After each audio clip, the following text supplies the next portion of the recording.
हमी दिलेली आहे त्याबद्दल आपल्या सर्वांच्या वतीनं मी दिलीप भाऊचे आभार मानतो आणि तसेच आमचे इंडिया भाऊचे उपमुख्य औद्योगिक शाळा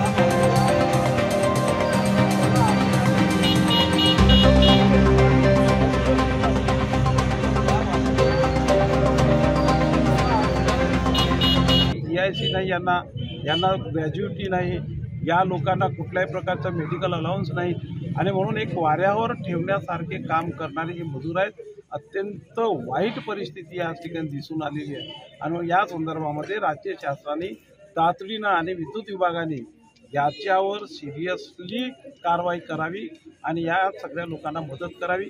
कॉन्ट्रॅक्ट बेस रद्द करावा, कारण कॉन्ट्रॅक्टरकडून लुबाड केवढी मोठी केले जातं की एखाद्या मुलाला कामावर घ्यायचं असेल तर 30-30, 35-35 हजार रुपये मागितल्या जातो।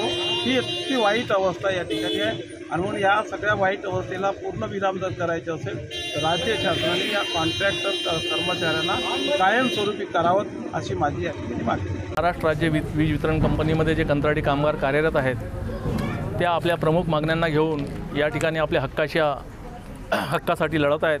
त्या आमच्या प्रमुख मागण्या ह्या आहेत की या ठिकाणी जो 10-10, 15-15 वर्षापासून कंत्राटी कामगार काम करत आहे त्यांना या वीज वितरण कंपनीमध्ये रोजंदारी कामगार म्हणून सामावून घेण्यात यावा। दुसरी मागणी आमची अशी आहे की या कंत्राटी कामगारांना जोपर्यंत रोजंदारी कामगार म्हणून नियमित करण्यात येत नाही तोपर्यंत त्यांना 60 वर्षाची कामाची हमी देण्यात यावी। कोणत्याही ठोस कारणाशिवाय त्याला कामावरून कमी करण्यात येऊ नये।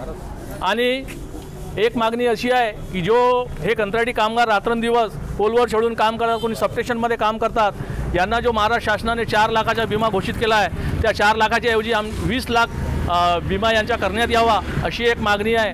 आणि जेव्हा एखादा कंत्राटी कामगार मृत्युमुखी पडतो आणि त्या ठिकाणी ESI योजनेअंतर्गत त्यांना त्याच्या मोबदला बरोबर मिळत नाही, त्या कंत्राटदाराने त्याची मदत करावी आणि जोपर्यंत ESI योजनेच्या नुसार त्यांना ती पेन्शन मिळत नाही तोपर्यंत ते सारी जबाबदारी त्या कंत्राटदाराची राहील, ही एक आमची मागणी आहे।